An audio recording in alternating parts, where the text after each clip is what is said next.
just seems that the economy does better under the Democrats than the Republicans. I don't say this often, but Donald Trump is telling the truth. For some reason, most people wrongly think Republicans are better for the economy. But the numbers don't add up. As Bill Clinton correctly pointed out recently, since 1989, the US has had 3 Republican presidents and 3 Democrats. In that time, we've added 51 million new jobs. 50 million of those were created under Democratic presidents and only 1 million under Republicans. That's Democrats beating Republicans 50-1 on job creation. But Donald Trump was uniquely bad, presiding over a net loss of nearly 3 million jobs, the worst jobs numbers of any president in history. Part of that was because of his failed pandemic response. But even before COVID, the economy had been slowing under Trump's watch. It shouldn't be too surprising. Trump's managed to drive almost every business he's touched into the ground, including multiple casinos. I didn't even know it was possible to lose money running a casino. And Trump's second-term economic plans could cost you a lot of money. 3 key facts. Number 1, Trump's promising massive new taxes through his tariff plan. We want tariffs. Trump seems genuinely befuddled about what tariffs are. Now, if you're not familiar with tariffs, that's fine.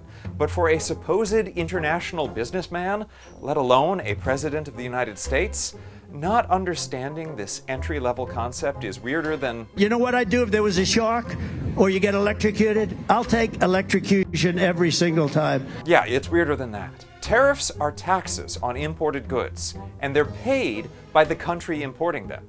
Us, not the other country. Trump has this backwards, and I've been fact-checking him on it for years. China, they're paying tariffs. They paid us tens of billions of dollars. Tariffs are not paid by the other country. China is not paying the tariff. The tariff is paid by the U.S. importer, and that cost is usually passed on to the U.S. consumer. Honestly, I don't know if Trump is lying or just having senior moments. But let's be clear.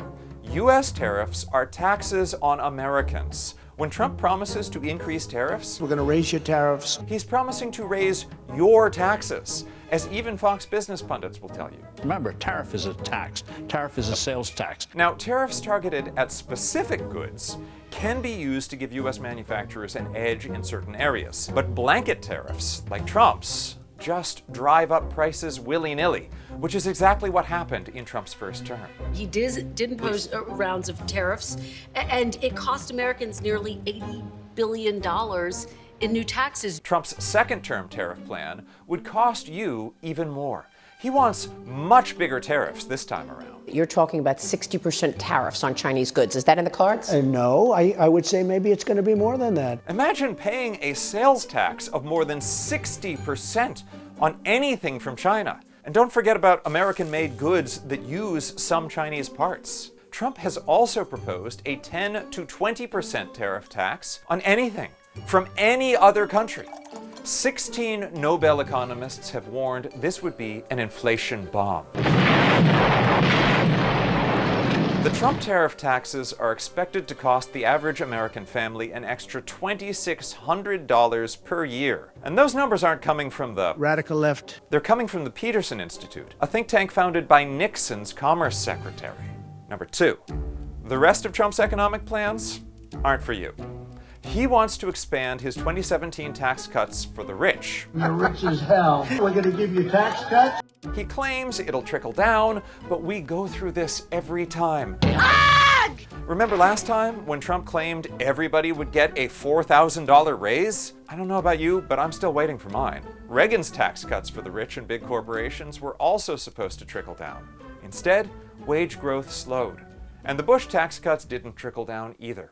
Number 3, there are actual plans to lower costs and raise wages out there, but Trump and MAGA Republicans oppose them. The Biden-Harris Federal Trade Commission and Justice Department are cracking down on corporate price fixing and junk fees.